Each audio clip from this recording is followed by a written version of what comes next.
What's going on, everybody? Welcome in to another episode of Lobbing Scorchers. We are recording this on Thursday morning ahead of the Seattle Sounders match this weekend at Atlanta United and coming off their 3-2 win over the San Jose Earthquakes.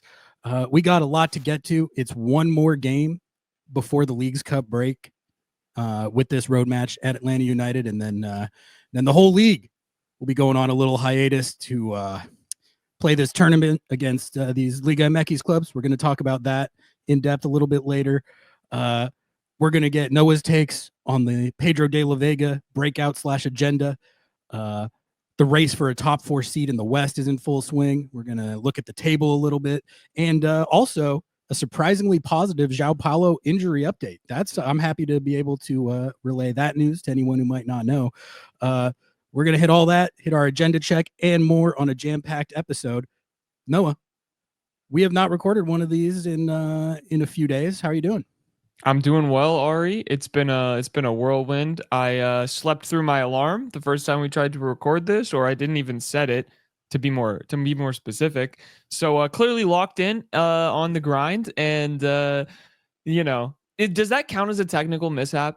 A Lobbing Scorchers technical mishap? Because I feel like not setting your alarm, maybe that's it's like a slightly different category, adjacent. But I think that that does fall in the same category. Happens to the best of us. I would be lying to sit here and say that it's never happened to me. So it's just it's good to be recording this now.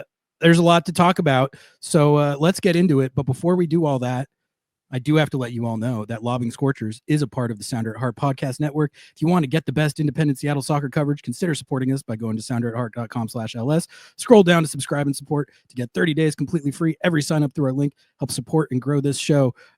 Road to 100 subs. Do we have any updates on that? Are we closing in? Are we there? Are we not there? What's going on with that? Listen, the last member that we got was 24 days ago, Ari. 24 days ago. That's like a long time. Okay. And I'm going to shout them out because honestly, you held it down strong. You were the last person to actually commit to becoming a Sounder at Heart member and getting the best Seattle soccer coverage. And that was Jacob Cargill-Blay. Okay. So be like Jacob. Okay, we're on the road. I think we literally need like 5 more or something like that. Let's bring back old tactic. We're at what, 95? Let's see if we can get to 96 Sounder at Heart subs by the next episode. sounderatheart.com/ls.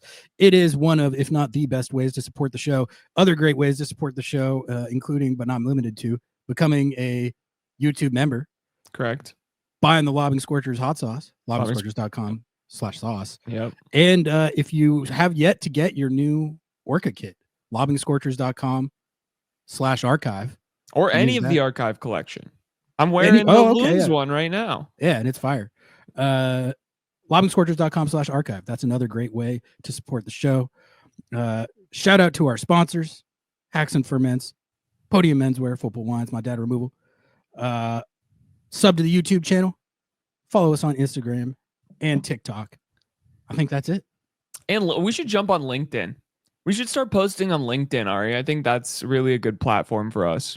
If you want to fire that one up, by all means. I got a LinkedIn that I don't really use, so maybe I can just change the display name and the picture, and then we can just use that.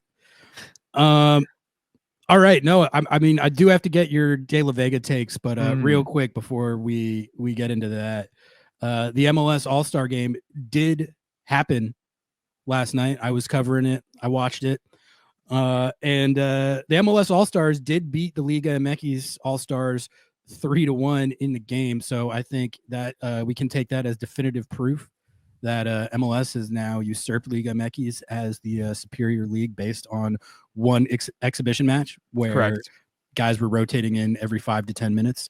But no, in all seriousness, the All-Star Game, it's kind of a meme, at least around here, of like, we actively don't want any Seattle players in it, especially because they got 27 tournaments and 220 games this year, and it just feels like an added thing. Obed Vargas, he's the one Seattle All-Star that ended up making it. We've been talking a lot this season about how he's playing too many minutes. He played more minutes than I would have liked in this game. Yeah, they brought him in. He played a skills challenge. Let's not forget. that is, I'm a little less worried about the wear and tear. If it was just that, I wouldn't think much of it. But they did bring him on at 62, and I was like, all right, let's get him out at like 66. I think that should just about do it. And then I think I don't know. I wasn't paying that close attention, to be honest with you, but I'm pretty sure he played like the rest of the game. He did, yeah. I'm almost so positive. I mean, it's whatever. He's 19. He can probably handle it. I imagine he's going to start at Atlanta as well. Probably play the full 90 in that game too. But as for the game itself, the All-Star game, I think it's fine for what it is. Like the one watching it, I was like, the one kind of cool thing about this, or just like the concept of an All-Star game in general, like getting to see a team where it's like Denny Bwanga serving Sam Surridge for a goal, Diego Rossi feeding Ty Baribo. It's the only context where you'd see stuff like that. So the team that MLS put out there, I think in like the last couple years, especially when I look at when the 11 actually takes the field, like last night, I was like, damn, this team is pretty sick. Like Sam Surridge, Denny Bwanga, Diego Rossi, Tristan Blackman, anchor in the back line. It was a pretty stacked squad, and they played well. They scored 3 goals and won the game. So even if Obed Vargas got more minutes than I would have liked, it was fine. Did you have any All-Star takes? I got a couple of All-Star takes. I mean, right. Obed Vargas matching up against his 16-year-old counterpart, striker. That kid is Wonder Kid. Sick. The goal he scored was like, he's sick, dude. Yeah. He's sick. He is. Listen, I've obviously been down on the U.S. men's national team for various reasons, but let me tell you, here's another one. Here's another reason to be down on the U.S. men's national team and believe in the Mexico resurgence, because oh my God, that kid was incredible. He was so fun to watch. Taylor Twellman said something kind of stupid, but I love you, Taylor. He said, listen, if I'm an MLS owner, I'm throwing a bag at this kid. I'm throwing a bag at this kid. That kid's going to like Manchester City or something. Brother, you can't throw a bag heavy enough to get that man to play in Major League Soccer. Like, that's not happening. Also, he's in Liga MX. They're never giving him up to MLS. That's just like not going to happen. Not to MLS, but like he seems like on this different level where he's going. Like we talk about how Liga MX players very seldom, if ever, go to Europe like that. Yeah, they got to get that kid to Europe. That was a great goal, and he also was disgusting in the Gold Cup, if you remember. Yeah, dude. Yeah, like, he was one of the best players on the field whenever he was playing. So I think they might have like genuine prodigy status there, which I mean, good for El Tree. I mean, imagine he and Obed being the one to give him service and play on, and him playing off Obed and stuff. El Tree, they got a youth movement going that's certainly looking better than whatever Poke and the gang have going on with the U.S. You know what you could call it, Ari? You could call it a golden generation. Yeah, a golden generation, and they actually won a Gold Cup. Hopefully, their golden generation works out better for them. Yeah, than ours. Like Gilberto Mora, man. Gilberto Mora. Yeah. Remember that name. This kid, incredible. That was really fun to watch. That was my first point. My second point, I have 3, I guess. Obed, it's so fun to watch him out there. I thought you could tell that he was like, I'm trying not to get hurt. I'm gonna just I fully in favor of that. Keep it chill. Like, I'm sure that he wanted to win and play well, but they were like, oh, this is a showcase of the commentating was just like, oh, this is a showcase of Obed Vargas. Like, this is a chance for him to grow his stock. Brother, no one's taking any stock from the All-Star game, respectfully. Like, I think the only person whose stock went up was I Show Speed. Like, I feel like every MLS his fan stock now is through the roof. Yeah, but he's already like the guy anyway. Like, he's already the man. So he got like a Messi tier reception. Like, yeah, actually. Dude, like he's like as famous as Messi in some places. It's actually crazy. So that was tight. Shout out to Speed. If you ever want to come on the show, I know that you're like you have like 42 million subscribers. Probably not interested, but we could do the sweet together or whatever. My third take. This one's not going to be very surprising to you, Ari, but how cowardly is Leo Messi? How cowardly is Leo Messi? Because Don Garber, when asked about this, He glazed up his favorite. Let's set the context. Messi was on the team and supposed to play, and then that was weird. Like the day of the game, they're like, by the way, he just never showed up. They were like, yeah, he just never showed up. Now he's not going to play. And then Garber got asked about it at his All-Star press conference. His one press conference. And he was like, "Whoa, Leo Messi, he plays. He's playing a lot of minutes. They got to think about load management." Which, like, first of all, Obed Vargas has to think about load management too. He played. Okay, I have that point. But like, I have that point ready. But like Leo Messi, okay, like I get it. He's on his own status. He can kind of do what he wants. But then just why have it be perceived that he was going to play to begin with? When to me, it's like he was okay. It seems like he was never going to play. So like, why bill it like that and then have people think that he's going to play and then set them up for the disappointment of him not even being there? It's just silly, man. You can't run him out for 10 minutes. You can't run him out for 10 minutes. You can't. They did last year. That's what I'm saying. Like it's bullshit. They're like, oh, he's played 9 games in 30 days. Obed's played 7 in 30. Obed's played. He also played in the Club World Cup. Listen, Messi is twice Obed's age. Literally. I agree, but I'm just saying if we're gonna be fair and even here, you also have players that have played basically the maximum number of minutes across the board. Like I think Hani Mukhtar has played like 2,100 minutes out of the 2,200 minutes physically possible to play in the league season. Like it's not like there aren't other players that aren't fatigued. I just think like he clearly didn't give a shit, and that's fine. If you don't want to play, you're banned for a match. Like you get him 1 match suspension and a fine. Do you think they're going to suspend him? I'd be pretty surprised. No, I don't think they're going to, but I think they should. This just, I don't know, this just carries over our previous conversation that we were having about how the league is doing the slippery slope, Ari.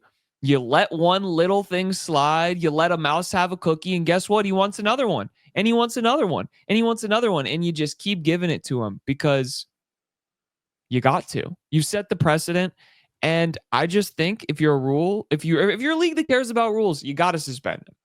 You have to suspend him for a game. You have to do it because it doesn't matter anyone else's situation in the league in the past, in the present. If you skip the All-Star game, you are getting suspended for a match. So they better follow through and they better suspend him. And that's not me being salty that my wonder kid had to play in this godforsaken game and potentially get injured. It's that just, let's have some fair rules here, all right? You're already letting them sign Rodrigo de Paul. Let's have some fairness here. I don't think that's ridiculous to say. I don't think that's ridiculous to ask. I think that in a world of MLS soccer where Messi can basically get away with whatever he wants, come on. One game suspension. That's a break. You said he needs a break. Ari. He's played 9 games in 30 days. Don Garber said it himself. He needs a break. Sometimes you got to save players from themselves, right? This is what we talk about with coaching. Clearly, the head coach there doesn't know what he's doing. So the league should suspend Leo Messi to save himself. That's my final take, I think. Yeah, I mean, I see what you're saying. They're not going to do it. Cowardly. Messi,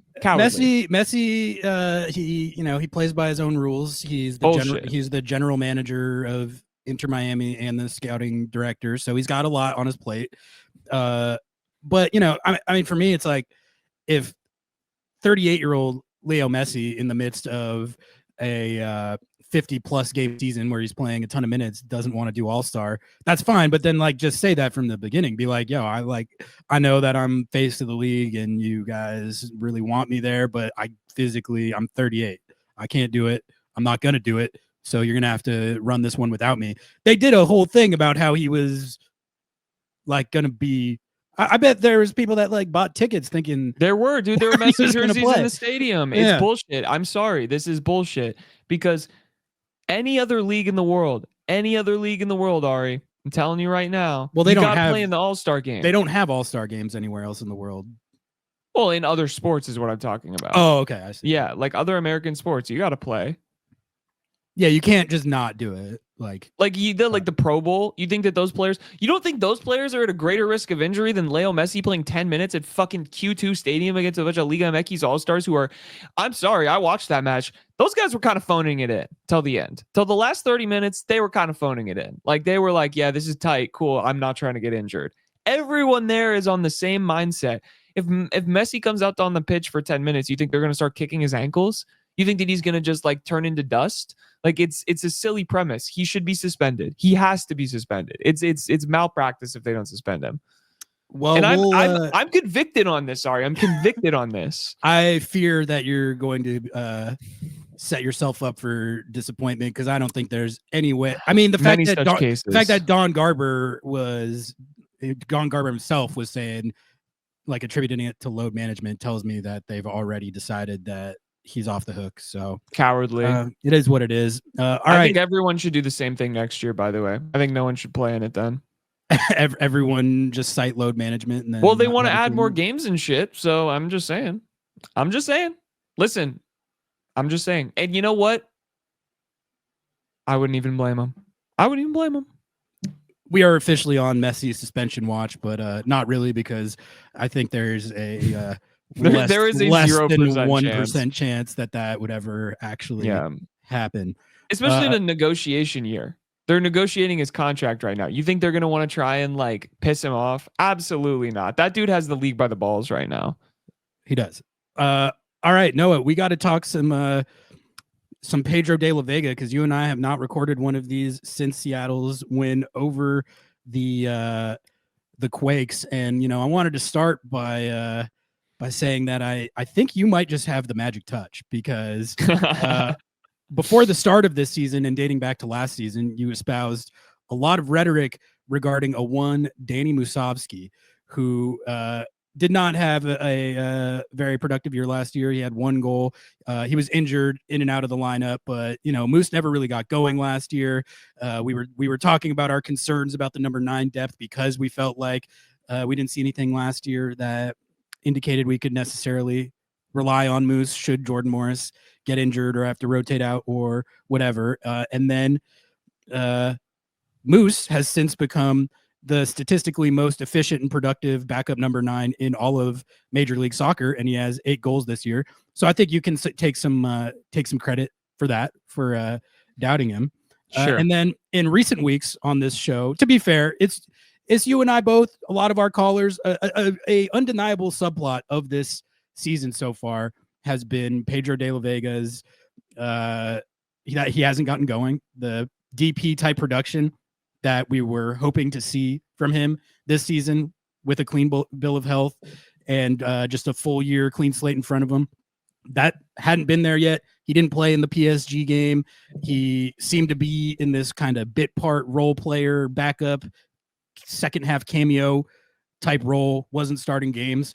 And there was a lot of discussion and concern about that on our show and elsewhere. His positioning, whether he should be playing on the left, or if Schmetzer was right to continue running him on the right, was also another topic. And then this San Jose Earthquakes game happened, which was by far Pedro de la Vega's best game in Major League Soccer. And with the Seattle Sounders, he took over the game like you would expect of a $7 million designated play. It was the type of performance that we've been waiting for and wanting to see from him. He factors into all 3 goals. He starts the sequence that leads to the first goal. He gets a very nice assist to Moose on the second goal. And then he scored the game winner, which was, I think, the best goal that a Seattle Sounders player has scored all season. And just all around, starting on the left for the first time, he finally looked like a DP. Now, it is only one game. He has to sustain it. I will give that caveat. But for me, just seeing that he had a full game performance like that in his bag, that was encouraging.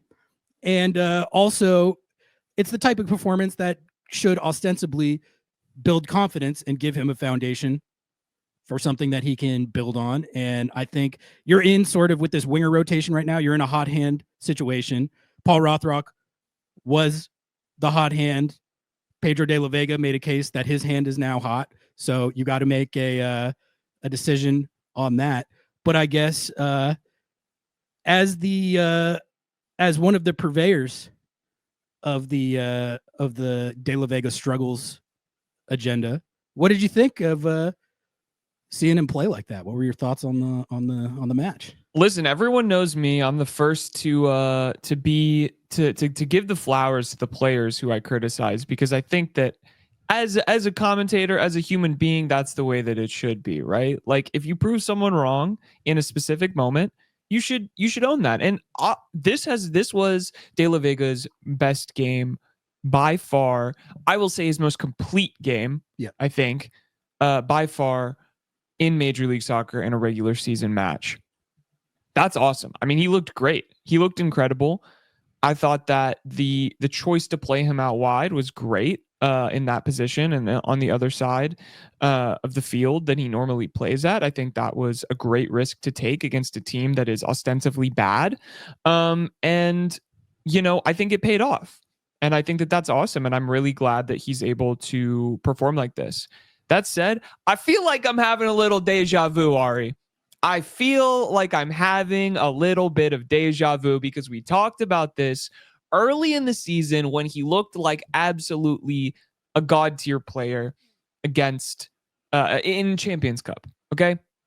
And the season before and all of this. We see these amazing bursts of creativity and craftiness and just talent, right? This happens all the time. We've talked about this. You see it. You see the light. You see the flicker. You see all of these kind of things, but you don't see the sustained, performance, regardless of how much he's playing or where he's playing or whatever it is. You don't see it. Okay. And so for me, my agenda has always been and always will be, let's wait and see. Let's wait and see. Let's not put the cart before the horse, because I think a lot of people are looking at this game and saying, this is it. We finally found it. We finally figured it out. I've been saying this forever. Blah, blah, blah, blah, blah. Noah, you're dumb. You're stupid. You don't know ball. Might be true. Might be true. Happy to admit it if I'm wrong.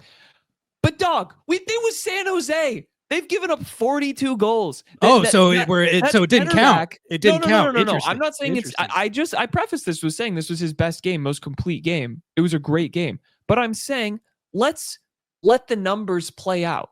Let's see what he does in this Atlanta match. If he starts in this Atlanta match, let's see another bad team, but that doesn't matter. If he has a performance equally as good on that side, that's another feather in his cap. That's a lot more undeniable to go 2 games in a row playing incredibly well in that position. All I'm saying is I think that there's a lot of people, and this has been my agenda, is like, let's settle it down. Let's settle down the hype train. I'm not ready to let this thing rocket off, dude. This is not like I can't, because all of the things that he has shown us in the past is that he's really, really, really, really good in one game and then really, really, really, really average the rest of the time. And so I want to see it on a sustained level, on a sustained basis, before I'm willing to say, this is a breakout game. This is his moment. This is the guy you have to start. This is your $7 million player. This was worth the signing. This is exactly what we've been trying to see. It gives me hope. It gives me hope. But I think that a lot of people are jumping to conclusions here, Ari. I really do. I think it's time to just pump the brakes a little bit. Let's wait and see over the next few weeks. Undoubtedly, he'll play Leagues Cup at least a little bit, because he hasn't gotten that many minutes. I would assume that that's his job to lose for Leagues Cup. Let's see him through that run. That is some intense competition. He's going to be able to prove himself in that moment, and I think after that moment, we could say definitively or not, was this Pedro de la Vega's breakout game? And that's where I stand right now. It's not that I don't like the player. It's not that I don't rate the player. A couple weeks ago, I was like, you got to sell him. I still think if an offer comes through and it's a big bag, I don't think that's a bad option to pull. But I think a lot of people are overreacting to this result. It was an amazing game. It was an amazing performance. But you got to also look at it in context and say, that San Jose backline, I literally couldn't tell you who any of those people were. I couldn't tell you who any of those guys were. So let's see him do it consistently and a little bit more. and then I'm on the train. And then I'm on the train, Ari. And that's where I'm at. I think it is it is fine and valid to note all the caveats. It was just one game, and he does have to sustain it for it to actually fundamentally change his stock. However, what I would say is that as far as the pattern, like a pattern you're referencing of like seeing flashes or glimmers in fits and starts and then him not being able to sustain it. This was different than individual flashes in individual games that we've seen before. Like, yes, he had some really good moments in CONCACAF Champions Cup that got us talking about the potential breakout before the start of the league season. He has never single-handedly taken over and won a game. Like, pretty much put the team on his back like that. I mean, I didn't see that game that way. I mean, how could you not? He factored into all 3 goals and looked dangerous the entire game. I don't know if they take that result without him. The game winner he scores is not a goal that any other player really on the team has in his bag. So no, I don't think so either. But I do think the team played well as a whole. A lot, in large part because of him in attack. Like, I don't think there's a way to look at it where he doesn't get credit for that. Like, he made a great play to create the opportunity that led to the first goal. He alley-oops it to Moose for the assist on the second goal, and then he scores a world-class game winner. That's a $7 million DP performance from front to back, which we haven't seen from him. So that's why I think I don't know if I've seen like the categorical conclusion jumping that you're talking about, but I think the reason why the excitement level might be increased compared to what we've seen in the past. I mean, because I think you're trying to downplay it because you've had like an agenda the other way. Listen, but the reality is that game was a different tier of performance than we've seen from him at any point in Seattle, and that's why it's getting talked about differently than maybe the flashes and glimmers that we've seen before. He took over the game. I think you're being disingenuous to not acknowledge the degree to which he took over the game. I literally led the whole thing with that. And if we don't remember, I have owned my Moose takes on that, and I owned them pretty immediately. And I'm not a type of person who wants this. I'm not the type of person who watches a game being like, I hope this player does bad. Like, this is not where I'm coming from. There is no ill will coming from me. I want Pedro de la Vega to be $7 million. I want to be a $20 million player, and I want him to be like the greatest sounder that ever existed. I want that for every player on this team. And also, at the same time, I can say, you know, I'm a little hesitant to proclaim him as the savior again, you know, just off of one performance. And I gotta say, like, I really do think that the team played well in this game. I thought that their press was amazing. I thought that there was other opportunities, and we'll get to who we picked for man of the match. But I thought there were other performances that were just as good that were kind of went unnoticed. And I think that this team has been playing really well together. And another note is like, yeah, this should look like his best performance. He's finally fully fit. He's finally had time to learn the system and integrate with the team and accept the Brian Schmetzer mentality of pressing and pressing and pressing and running and defending and winning balls and doing all of that kind of stuff. Like, he's integrated. This should have been his best performance. There should have been more performances before this that were better, but, you know, we can't look backwards. We can only look forwards. And so what I'm saying is this was his best performance. Absolutely. But it's not this, I guess for me, I'm like, okay, that's a good baseline. Let's see what we got. Let's see what we got next, because it's not that I'm a hater. It's just that, like, if this was any other DP, we would also be talking about it in the same light. Like, Albert Rusnak has been putting up insane numbers, and we talk about it all the time about how amazing of a DP he is. This is not the same thing. This is not the same thing where people look at him and are like, "Oh my God, we could do so much better." The brigade. I'm not brigading Pedro de la Vega. I'm just being honest. I'm just being honest about like what I see and my hesitation to really just dive in head first on this. On this player who's unproven. He's unproven. He is. I think there's a little like someone told me Steph Curry can't shoot like going on here, because I think all the caveats you're talking about have been widely acknowledged that I've seen. I don't think anyone, I've seen no one like proclaiming him king of Major League Soccer based off one game. I'm not saying that. I think people are when you have a player like this who has struggled to live up to their billing and their price tag, and you see them finally look like the player that you were expecting, like you said, it's a good baseline. And like, of course, if he doesn't sustain it going forward, and that performance against San Jose turns out to be a one-off, then yeah, we'll have to say, all right, like he looked incredible in that game, but then he didn't really make good on it like for the rest of the season. And if that's what happens, then we'll take it as it comes. But as I guess for me, it's like, for him to get to where we all want him to go, you need some sort of starting point. I think the exciting thing is this could be the starting point. And then I think the other thing that is gives a sort of different feel to it is the position change, like that he finally got run at a position where people had been theorizing for weeks that he might be able to get unlocked if you just put him at a position where he's theoretically more comfortable and had more success in his career. And then the first game you do it, he looks like a demigod. That gives some excitement that potentially, if you keep giving him run there, he can sustain it and he can build on it. So we're going to see, but like I said, for him to sustain it and get to where we want him to go, there would need to be like a baseline starting performance like this for him to build on. He has that. Now it's time to see if he can build on it. Will he do that? I don't know, but I'm certainly more excited about the possibility than I was previously, when we really had not seen him have a game like that. So yeah, I feel the same way. I agree with everything that you just said right there. I'm not, maybe I'm coming off a little bit more hot than I intend to. Like, it's not that, like I said, like, yes, this is a baseline performance. This is awesome. This is great. Like, I am here for it. I'm just trying to like be consistent in my messaging as to what I've been saying, which is I'm going to wait and see.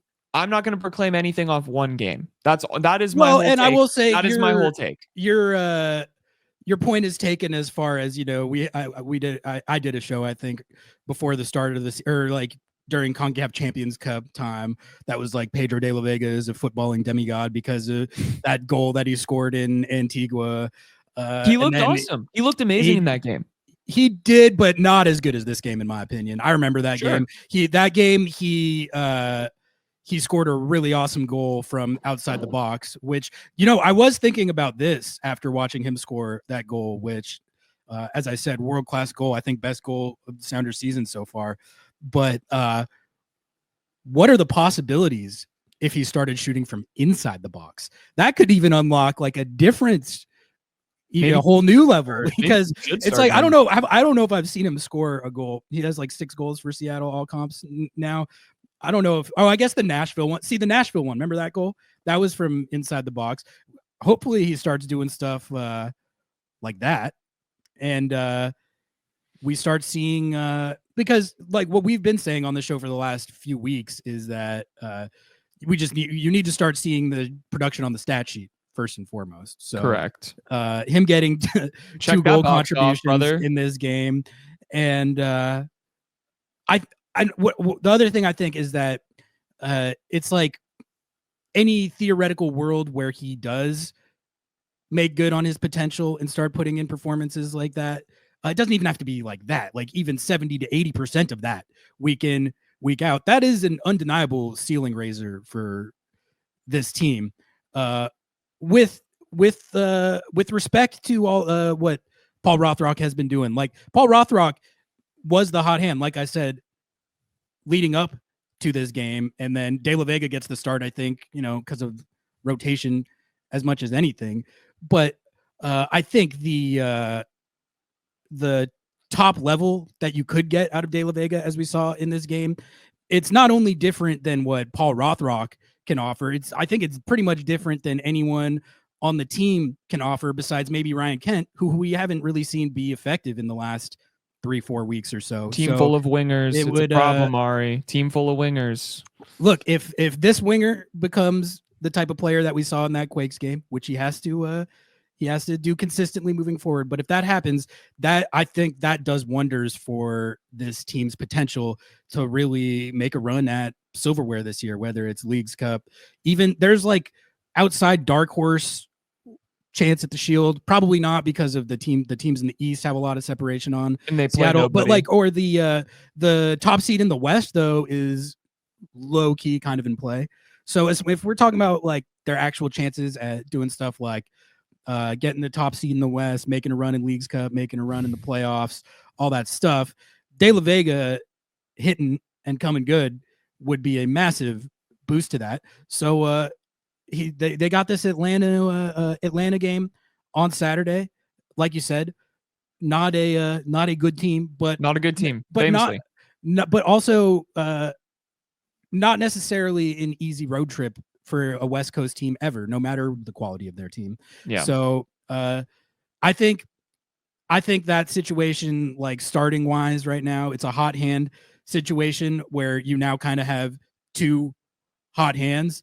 But I think you have to run De La Vega on the left again this weekend to see if he can build on it, both because of his confidence and like seeing it, and the fact that I think it's pretty clear that he is most effective as a starter and like getting to find the game from the beginning and then make his impact. And that is an interesting wrinkle in his game. I wonder like why that is so hard for. I know that some players it's just momentum and it's different, but that is an interesting wrinkle that he's very like he's very structured in starting. Like he looks a lot better when he starts. I think always. I think it's a situation where for whatever reason he is much more effective as a starter, and Rothrock has been doing great as a starter, but his skill set is phenomenal for a super sub. Like bringing on in the second half against tired legs, that ball of energy, being a pest, running at defenders who hopefully have tired legs by that point. Like I love Rothrock in that role, even if he has earned his status. He's a utility tool, man. He's a utility tool. He can play whatever and whenever he wants. I think that's just his game. Exactly. So he's got a much more. I think also too, like with Major League Soccer, it opens up so much in the second half, like because of like tired legs, defensiveness, just the way that it plays. Like Pedro, he can play really well in those second halves, but he also has to like have that baseline of comfort and confidence in finding his positioning. And I listened to Kickoff. If you haven't listened to Kickoff, you guys should, because Nico gives a great breakdown of his positioning and why it was a lot more effective in this match as compared to any of the matches he's played before. So, and that's another thing that concerns me about him, but I'm not even going to get into it because I really do like, I want him to do well. I want him to do well. And I don't want people to think that I'm just sitting here being a hater, because that sucks. I'm not a hater. I love this club and I love Pedro de la Vega. I hate his new haircut. Pedro, brother. Hey, look, but it worked. He did it. Yeah, it worked. It changed but it worked. Changed the vibes, and then he played like a god against the Quake. So, yeah. Welcome back, Raul Ruiz. Yeah, exactly. Did you want to do man of the match? Yeah, I mean, I think I know who yours is. I mean, I'll go different just for the novelty of it. Like I think it's obvious. It's pretty clear that De La Vega was the man of the match. Just do it. Do De La Vega.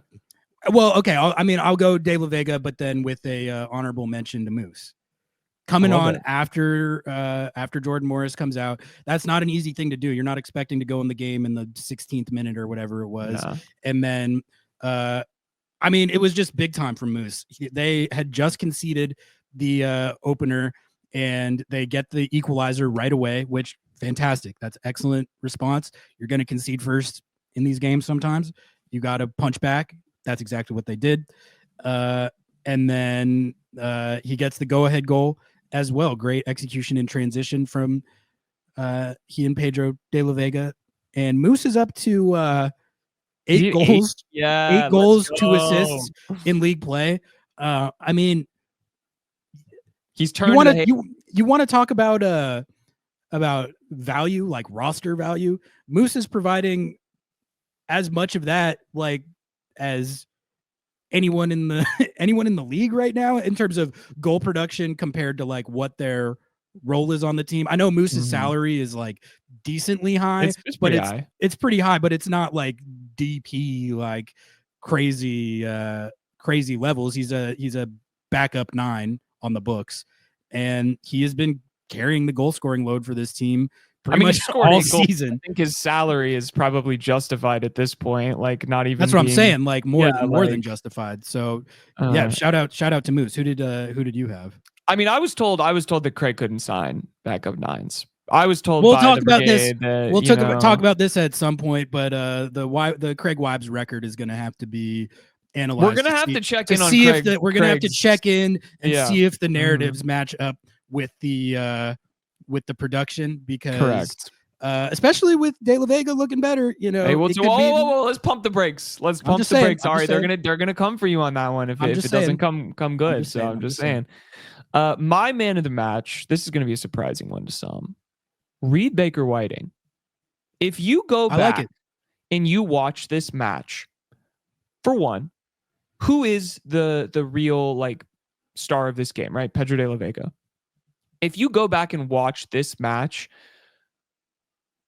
Reed's play with De La Vega supported De La Vega so much. Reed was directing him the whole time. I mean, if you go watch, he's shouting directions at everyone, but that's kind of the player he is. But, you know, he's directing De La Vega. He's backing up De La Vega. He's watching De La Vega's runs, and he's moving off of him in just a way that, like, let's be real, Nuhu never could do.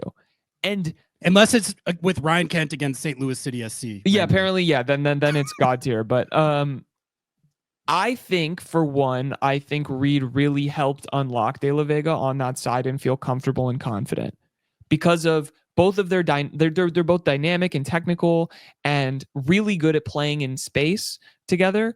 It looked really good. But I had some moments that I took notes on and wrote down for why I really thought that he was my man in the match. I mean, I kept looking to see when he would make a mistake, and I really don't think that he made a single mistake in this match. Maybe one. But in the 10th minute, he had great vision to call out a line breaking pass for John Bell. So he passes the ball to John Bell and then points straight to the player that he wants John Bell to pass it to, and John Bell makes this Jackson Reagan-esque line breaking pass that leads to this attacking spell of possession. And, you know, the Sounders almost score. 10th minute. This kid's played 10 minutes and he's already like, hey, John Bell, let me tell you what pass to make. That's confidence. That's poise. That's man of the match quality right there. Then in the 16th minute, Reed steps to a goalkeeper clearance and makes a pass to De La Vega. De La Vega doesn't get to this pass. He doesn't make it to this pass. He's kind of flat-footed when Reed makes this, and so he doesn't end up getting there. But if he would have gotten there, he would have been out alone on a counterattack, and that would have been probably another assist or goal for Pedro De La Vega. He could have probably had 4 on that one. And then in the 17th, and then on the second goal, that second goal doesn't happen without Reed Baker Whiting. Reed Baker Whiting is pressing the defender and gets a foot to the ball. John Bell collects that ball and plays a forward pass, and then the sequence starts on the counterattack. Reed Baker Whiting's intervention is the reason that second goal happens, hands down. And his vision to get it back out to John Bell quickly and John Bell to send it forward and make that play, I mean, that's what you want to see, folks. That's what you want to see out of a dynamic wingback that is attacking minded and defensively solid. And so, RBW, you are my man of the match. I thought you had an amazing game. I like it. It's a good shout because I think perhaps part of the reason De La Vega looked so much better is because of the combination that they had on the left side. I think RBW, the kind of story on him this year has been there's been like defensive miscues as far as positioning and like 1v1 mishaps or like penalties conceded and stuff. I don't think there was any of that in this game. And just, RBW, remember he was taking heat in the Club World Cup because he got beat on a couple plays against Atletico Madrid type stuff.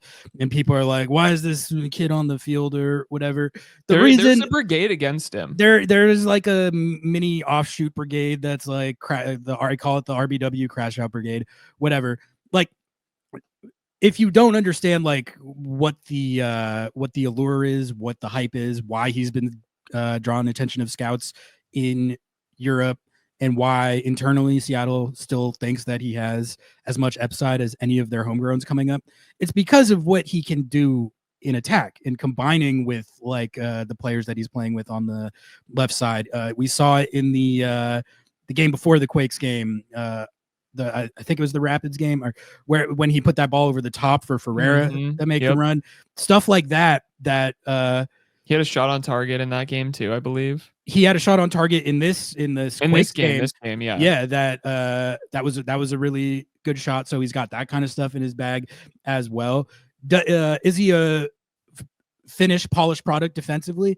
No, but the point is, if he does take a step in that regard and get his defensive positioning and 1v1 defending to a place where it's even like league average, the stuff he can do in attack adds like a way more dynamic element than you've had from that spot, really dating back Jovan Jones, Brad Smith era. Yeah. So that is where the RBW stock comes from. It's not like out of nowhere. It's not hard to believe. You can see it if you ball and you watch it. Like I don't. So I'm glad you brought that up. Actually, good point. No, I just thought it was a great game. It was a great game. And that's also like, it's not going to get the attention that De La Vega because De La Vega is the DP, but that's like another potential ceiling raiser. Like,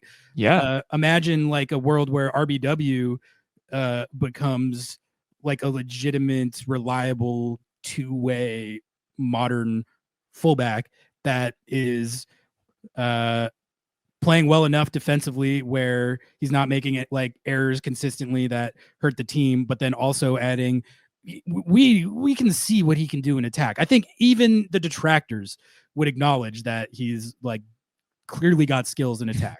So that's another exciting thing to come off of this game. I want to see more of that combination on the left side. Yeah. And we're going to talk about that in our agenda check, which we're going to get to right now. But should we take an ad break first? I think we should take an ad break, Ari. Let's take an ad break. We'll be right back. Want to go deeper with Lobbing Scorchers? Scratch under the surface. Get down even dirtier than we already get. Become a YouTube member. Sometimes things just get a little too spicy, a little too weird, and a little too loose for the general public. And the people to see that are YouTube members. We're talking about exclusive bonus videos, the podcast after show, exclusive written content, and little bits and pieces of information before the unwashed masses know about it. As a member, you not only get access to all of this amazing content, you get a badge next to your name and a slew of amazing emotes to use, not only in our live stream chat, but also in our comment section. And yes, we do have an emote for Jesus Ferreira, Go Snack, and Paul Rothrock. This is the best way to help keep us independent and keep us building out this crazy YouTube brand that we call Lobbing Scorchers. Hit the join button down below or hit the link in the top of our description if you're on mobile to join the ranks and become a Lobbing Scorchers YouTube member. All right, let's get into our agenda check. But before we do that, we do have a quick but exciting news item to relay, which is that JP is gonna be back. He hath risen. He was initially announced as out for the season with a torn ACL, and usually when you hear that, that's it. That's it for the season. And for a player where JP's at in his career, it felt like it might be it for his Sounders career, and his playing career seemed to be up in the air. Apparently what happened, Noah, the surgeons went in there and they were like, this is not torn. this is like some meniscus damage that we just need to clean up a little bit, and then he can rehab it and play in like a few weeks. And so as it stands today, JP is going to be back this season. I don't know if I've ever seen like a torn ACL get announced and then like retroactively be found to not be torn, and the player actually will come back in the matter of a few weeks. I imagine that we're talking about 3-4, maybe more weeks before he can come back. But either way, that's fantastic news. Happy to be able to relay that. They'll have to make do without him in the short term, which is, there's issues with the double pivot right now. Christian and Obed getting run into the ground, which the JP injury only accentuated that because of the skill sets of the other players at that position and all that. But first and foremost, just happy for it was tough to like think about him going out like that. So now that it looks like he at least will, get to put on the kit again, get back out there, and Get that not man have in to have an it end on archive an kit. injury. Yeah, exactly. But then also, like, I think thinking that they had lost him for the season underscored that he's still a necessary component of this team. Whatever you might think of his form this year, I just think that there's no one on this roster that offers a Christian type profile and skill set that you can plug in there and feel good about in a double pivot besides either Danny Leyba or Obed Vargas, other than JP. JP is that guy. It made the whole situation with Christian and Obed's minutes and workload even tougher with him not being available. So I'm very happy that he's ostensibly coming back this year, and also just happy for him that he doesn't have it looks like now he's not going out on a torn ACL. So any quick thoughts on the JP resurrection? Fully agree. And whoever did that MRI, brother, you might be fired. You might be fired. I don't know what to tell you there, but maybe it was a situation where they were like, it looks torn, but we can't tell. But they got announced. Listen, I'm torn. not Ari. Famously, I am not a doctor, and I did not go to school for it. I talk about soccer, so who am I to judge? And God said, on the third day, let there be an intact ACL. Okay, and that's just the mandate of heaven. Okay, and that's how we're gonna have to think about it. I think JP is back. He's back. A few weeks. All right, let's hit this agenda check. We got 4 written down here. We can add more if they pop up as we go. First one we don't need to spend a lot of time on. We already talked about it quite a bit, but the De La Vega stock check, or the savior agenda, whatever you want to call it, the one we've been tracking dating back to last season. Again, all the caveats you mentioned earlier notwithstanding, a performance like that does heat it up, like whatever level you think it should or is heated up to. The stove is on. Is on. Like it wasn't just the stat sheet production for me, which I would have taken that regardless of how he did it. But dude, that goal was freaking a nice goal. Sick. Like that was again, at some point it would be, I want to see him score from inside the box. But I mean, like he's easily the best like distance shooter on the team. Like, so it was cool to see him do all that stuff, and hopefully on Saturday we see him get more run and do it again. That's what I would like to see. I'm on that train. Undoubtedly his stock is up. Like there's no. And I even that. I was giving you a hard time.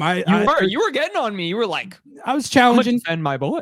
Well, but I've been after the Club World Cup, I was doing stock up, stock down after he didn't play against PSG. I think it was undeniable that it was down, and we both have talked a lot on this show about how the production from that roster you were almost on the sell train for a minute there. You were getting close. You were like thinking about it. Yeah, I think what you said is like about how we need to see how it pans out the rest of the season. That's ultimately what it comes down to. It's pretty black and white at the end of the day. If he builds off this performance that we saw against San Jose and really becomes consistently that type of player on this team, then we can call it like, all right, this is a centerpiece building block type player, or if he starts playing like that, the offers they might start getting for him, because they've been getting interest and offers on him when he wasn't even playing well. Imagine if he starts playing like that. So That's what I'm saying. That'll be either way. If he starts playing like that week in, week out, you're going to either have a situation where you have the centerpiece building block linchpin type player that you thought you were getting for $7 million, or you're going to have a player where clubs in Europe are going to be like, I'll give you $20 million for that guy, which that's a win-win. So really just let's just hope he builds on it. Next one we got here, Andy T agenda, I think is still pretty strong. He's been playing well. Did have the penalty conceded in the Colorado game. But this Quakes game, he had a couple other crazy saves. The free kick, I was doubting that he claimed he got a finger to the Espinoza free kick. I was watching that replay and I was like, I mean, you can't really tell if he says it, then that's what he's saying. But like, I trust our boy. I trust our boy, but also the Joseph bicycle kick that he saved right after, it wouldn't have counted, but it was still like, damn, Andy T, like that was a crazy save. Very cerebral. I love how pumped up he got after that whole sequence. So Andy T's looking good. I feel as good about him, I think, as the heir apparent as I ever have.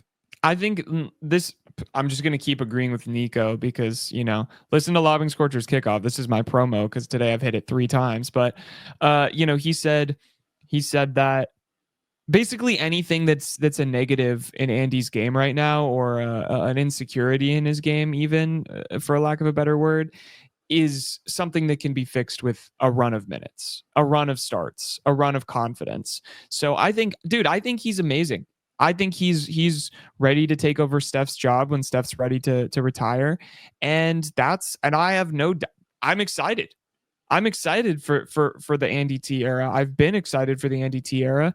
And dude, like I think he brings something that Steph doesn't have in his bag. I think it's a completely different style of goalkeeping. It's much more modern. And I love it. I'm so excited for it, and big Andy T fan. So Andy T stock, undoubtedly his agenda is up. I mean, I feel like there were times last year and maybe even this year when they were down a little bit, but he looks like he's built for the moment. Maybe he's got a few wrinkles he's got to iron out, but I feel like he's really gonna come into his own. So that's my. I also appreciate how they handled the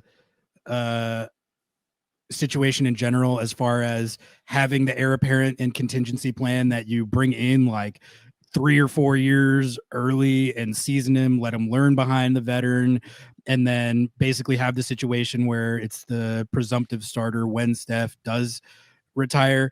That I think that's the type of stuff that good, smart organizations do. Like they have those plans in place and just ready to go for when you need it.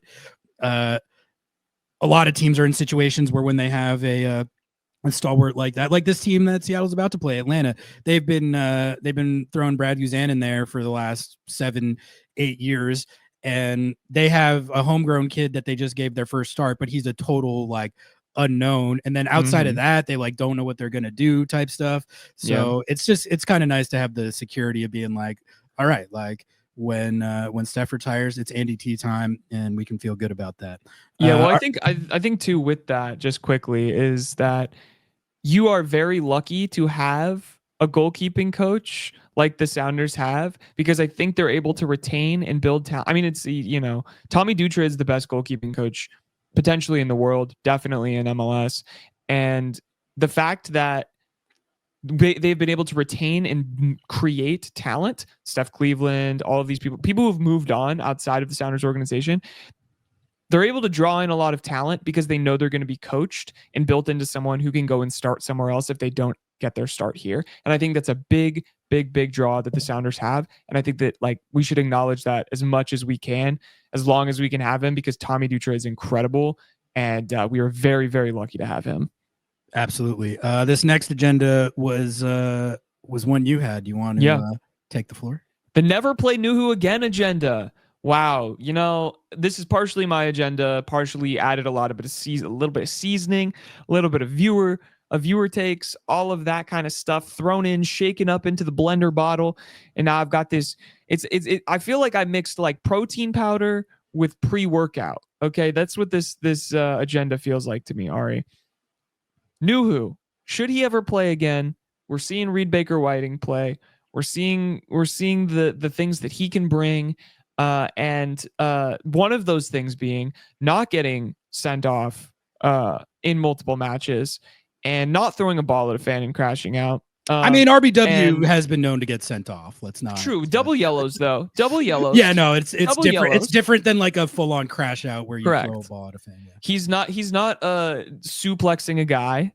He's not throwing a ball at a fan. He's not getting suspended multiple matches. He's not crashing out at practice. He's not missing his Uber. So I don't know. These are things you have to consider. Okay, these are things you have to consider.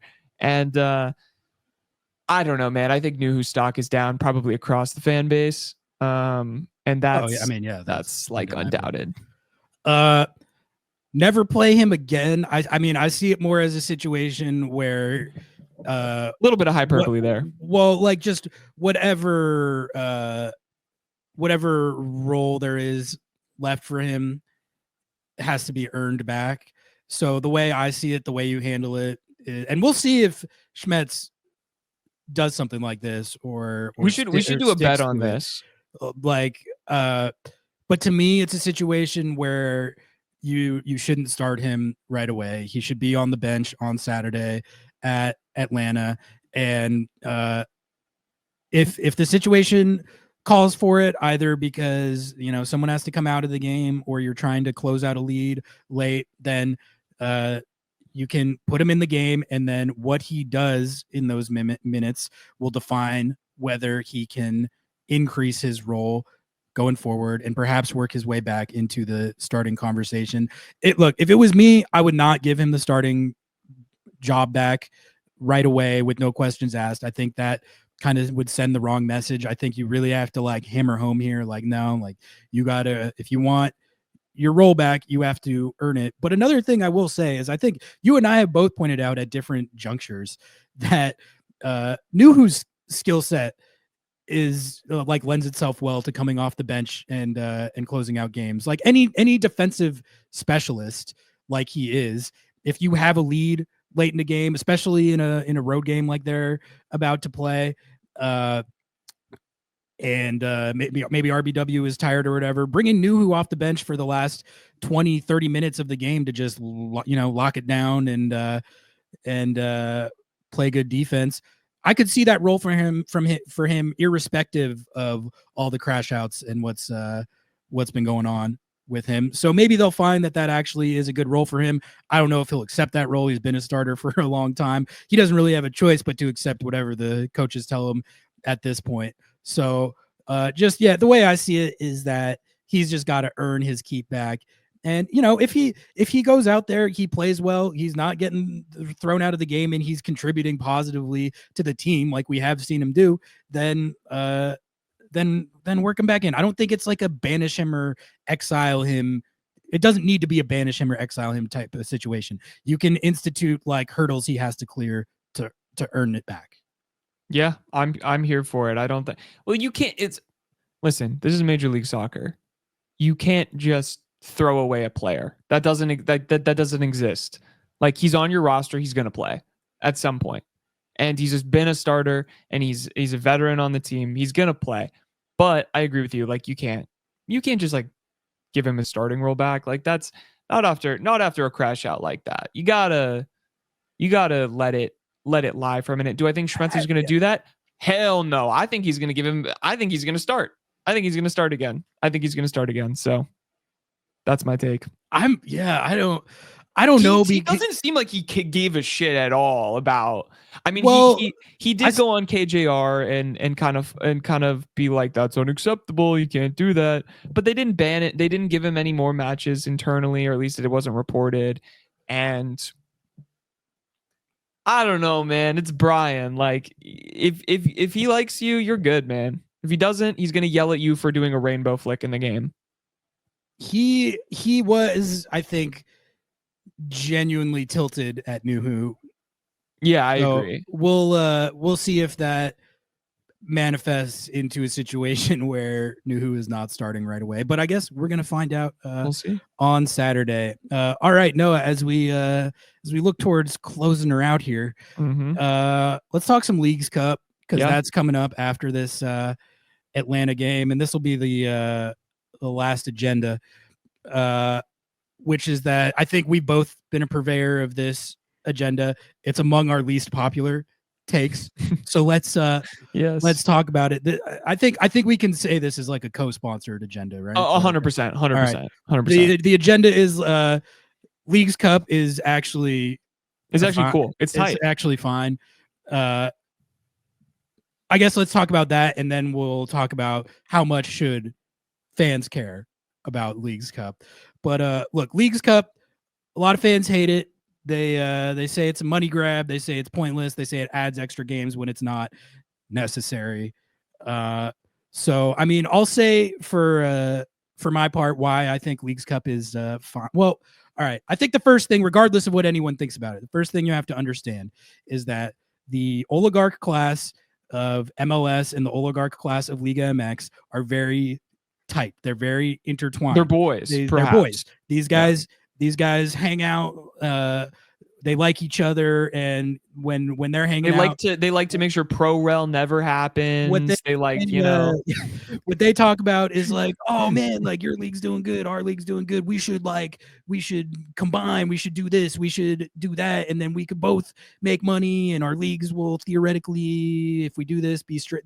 So they're behind the scenes for years. They have been like talking about ways to have the leagues not like partner up, but like mix, intertwine, mingle, play more games against each other than just CCC.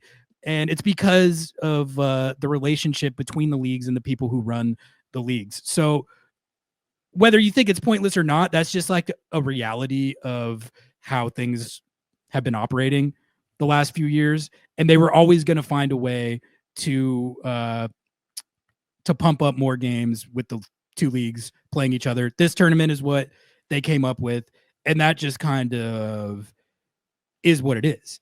But for me, like, as far as the idea of it like just being a money grab in and of itself, yeah, but no more or less than anything else related to any of this stuff. It's all that like the players calling the Club World Cup Club World cash grab. I think that's like that's sort of a different issue because it's about like the bonuses they're getting paid and stuff. As far as like a tournament like Leagues Cup being a cash grab, fundamentally, like it is, but I don't really see that as any more so than any other tournament. So is CONCACAF Champions Cup. So is the existence of Major League Soccer. So is the existence of professional sports as an enterprise. So that argument has just never moved me that much. I think also it's a little bit of it is about the fact that MLS uses this tournament as a reason to not play their clubs in the Open Cup. I think that's the majority of people's frustration, which you can. I am also frustrated by that. I love the Open Cup, and I agree. At the same time, I'll let you continue. You can enjoy Leagues Cup. Like, it can still be a thing that you enjoy. Here's why I actually like watching a lot of these games, which is that, and I've said this about Champions Cup as well, but like I think any time our MLS teams can get run against these Liga MX teams, it makes them better. It raises their level. Part of the reason that the Sounders won CONCACAF Champions League in 2022, and I will always say this, is because they made the Leagues Cup final in 2021 and they played they got a bunch of minutes against Liga MX competition like this, and it benefited them because they were playing teams of higher quality, but it's also you're like learning how to play and function against Liga MX teams, and that makes you better. It made Seattle better in 2021, and I promise you, I witnessed it happen. It helped them in CONCACAF Champions League in 2022. All that's to say, like, I like watching MLS clubs play against these Mexican teams.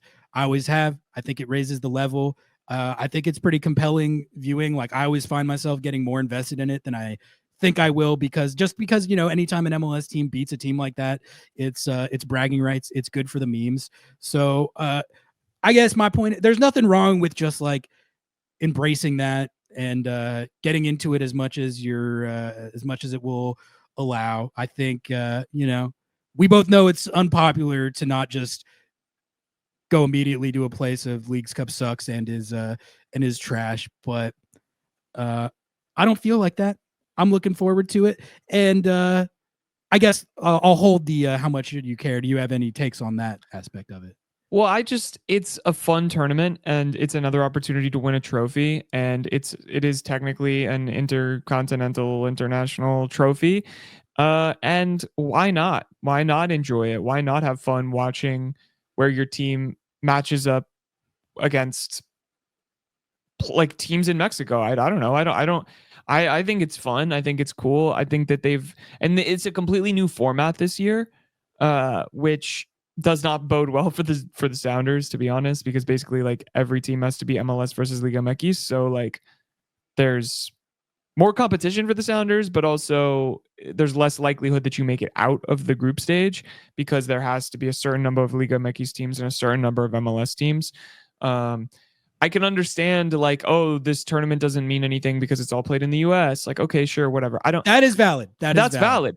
But I don't care, man. Like I am here to watch soccer, and I think it's fine. I think it's cool, actually. I think it's fun. That's my take. How much should people care about winning or not winning this trophy in general? I think there's an easy answer to that.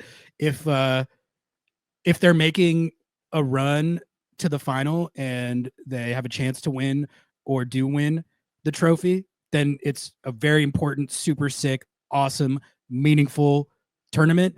And if they get grouped and crash out early, then it's a bullshit money grab. It's always been a money grab tournament. It's a cash grab. It means nothing. It shouldn't exist because of fixture congestion. Correct. Trash tournament if you get grouped. Which also, let's be real, that's what people say about Open Cup every year too. They're like, you didn't take Open Cups, supplementary tournament. Yeah, the same people who are like, this is a cash grab, money grab. If they made the like out of the group and then they like bombed out, they'd be like, you didn't take this tournament seriously enough. Yeah. What are we talking about? What are we talking about? Here's what I'll say as far as like my caring level, if Seattle makes a run or wins it or not. I think I do want them. I don't know like if I care if it's this year or not, but I do want them to win this tournament at some point, because if they do win it, it's a new tournament in the last few years. So the fact that they haven't won it yet doesn't mean a heck of a lot. But if they do win it at some point in the next few years, then I think that makes it so any future year where they don't win it, it allows you to just say, oh, well, you're like, we already won that. So I want the ability to be able to be like, all right, that's in the trophy case. Mm-hmm. It's added to the very already impressive collection of trophies that this team has won. And now that it's in there, I don't have to like really care that much at all if they win it again in the next few years after that. So winning they made the run to the final before, like the fact they didn't win that final. I mean, they got boat raced in that final. I don't want them to win it. I want them to win it because it's like you got to avenge that final loss, you know? Yeah, and it's one that they haven't won yet, and like it or not, it's one that's going to be getting played like for the foreseeable future, at least a couple more years, at least. So how much should you care about it? As much as you want. As much as you want. It kind of, for me, it just like it depends how it honestly does just depend. But is that not the beauty of this tournament? Is that like you can care or not care, and like if they win, you get to brag about it, and if they don't, like no one really cares that much. Do you know what I'm saying? It's like, and if you win, you get money and you get a berth into the Champions Cup. Like there's so like it's really a win-win if you think about it. It's really a win-win-win. That's and I will say like what you mentioned about it taking teams out of the Open Cup and stuff, that is a valid discussion, a valid point to make. I think it just doesn't, it's not relevant as to whether like they're gonna do a tournament like this or not. They want more platforms for MLS and Liga MX teams to to play each other. And like, if you ask me, all things being equal, like before Leagues Cup existed, if I would have supported another tournament, like for MLS teams to get a chance to play games against these teams, I would have said, yeah, like I would have. But it does, the issue of fixture congestion and there just being too many games, that is a real issue. That is a real issue. Just wait till we get 30 teams, Ari. Yeah, I mean, so they're gonna have to reckon with that to a greater extent at some point. But as for the existence of the tournament itself, I'm looking forward to watching Seattle get to play these teams. I think it makes the players better. It makes the team better to get reps against opponents like this. All right, just had a couple of other things that I wanted to hit, and then we can get out of here. Does that sound Let's good? do it. All right. Did you see El Trafico? I did see El Trafico. I did. I just wanted to note how Eddie Segura went full Nuhu. Like it was a Sounders-esque crash out that it LAFC was their own red card wedding almost. It was hilarious, to be honest. They were ahead 3-1 at one point. Were they should have won that game, by the way? Yeah, they were. I mean, happy foot, sad foot, fellas. What are we doing? The derby game, doesn't matter how bad the Galaxy are. I get it. But LAFC did that to themselves. They were ahead 3-2 in the 90 whatever stoppage time minute. And there's a classic like rivalry match, fracas, where the teams were fracas. For Coast? That's a Lobbing Scorchers episode 5. Yeah, you have to go back to that. Yeah, you'll have to run there it was back a to F5. There was a fracas on the field at the end, and Eddie Segura, LAFC center back, just lost it. And he went. The happy foot, sad foot guys were very aggrieved that this was called a red card. Anytime you go up here, you can't do it. Like, even if it seems minor or quick or not like that violent or red card worthy, if you put your hand in this neck, head, face, neck ear, region, this region, yeah, you're susceptible. You can't do it. You just can't do it. You just can't do it. Like, they can justify ejecting you even if it's not like it's not like he was strangling the guy, but he did go up towards the neck and got sent off. I think justifiably. And then they give up the equalizer to Maya Yoshida right after, and they end up tying. That ended up benefiting Seattle because Seattle temporarily jumped over LAFC. Always been a Galaxy podcast, by the way. Yeah, exactly. But LAFC, they do have a couple games in hand on Seattle, but if Seattle keeps winning games, they can keep themselves right in this top. They're in 4th right now. They are top 4 team in the West. If they if they win this Atlanta game, they keep their league form going, they'll be like in a race with LAFC for this like home field advantage spot.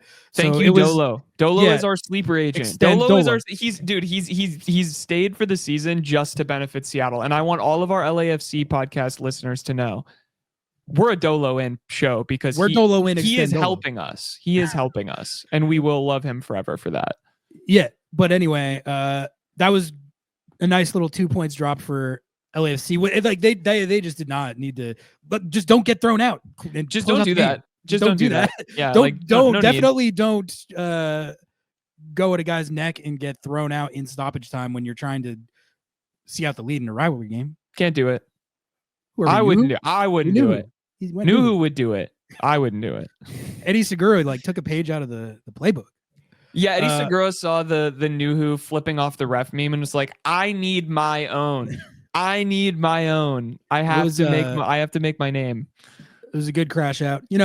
Happens to the best of us. I'm not going to sit here and say the team we cover is above a crash out. I mean, no, they love a crash out. They love a good crash out. But yeah, that brings me to the next point, which is just that the West is wide open. Nico and I talked about this on kickoff, but Vancouver, not doing so hot right now. San Diego, not doing so hot right now. Minnesota, look, I believe in it to an extent. I don't know if I believe in it as far as fraud watching.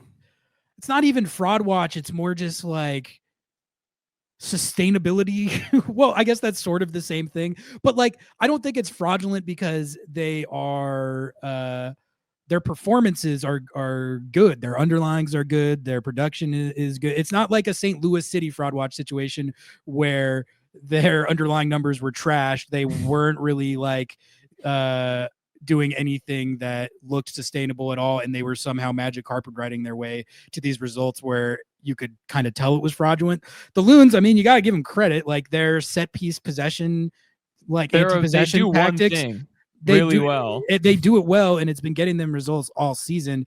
But the kind of what I've been mulling over with them is it's like when you get to the playoffs and you're playing the other elite teams in the league, much better defensive teams. Can this really take you? Gimmicky is the word I was using. It strikes me as something that could be gimmicky. I'm not even saying that it is. Yeah, it could very well not be. Eric Ramsey could just gimmick be the watch. Guru. Gimmick watch. There you go. Yeah, That's like a new segment. But either way, Seattle is within striking distance of all the teams I just named on the table. And I think San Diego losing this Aloski guy, and then the Whitecaps still don't have Ryan Gold. They transferred Pedro Vite, and Ranko Veselinovic just tore his ACL. Yeah, so like tough. They're down horrendously bad, to be honest with you. So as we've talked about, the window is open there.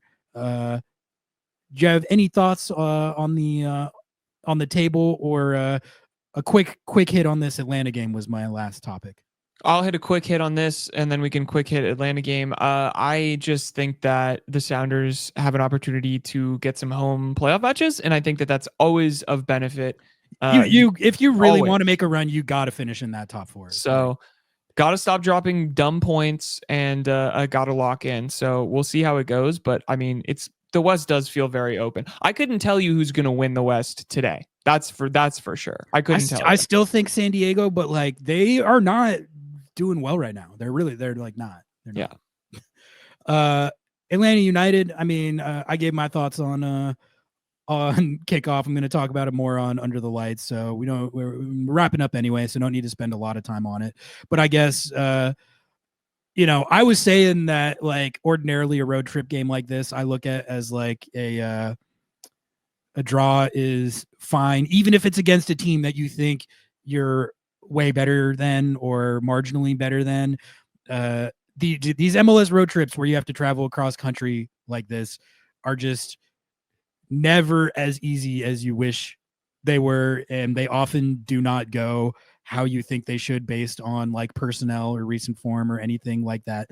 And with that in mind, like I was saying that Seattle, I think they should win this game because I watch this Atlanta team a lot, but like I would strongly caveat that with if this game turns into like a pull your teeth out type, like or super just like ugly 0-0 or 1-1 deep into the second half, and you're having do not be surprised if this game goes like that. It could really it's a Eastern Conference road game where you got to travel like 2,500 miles. It's just fundamentally not easy, no matter who the opposition is.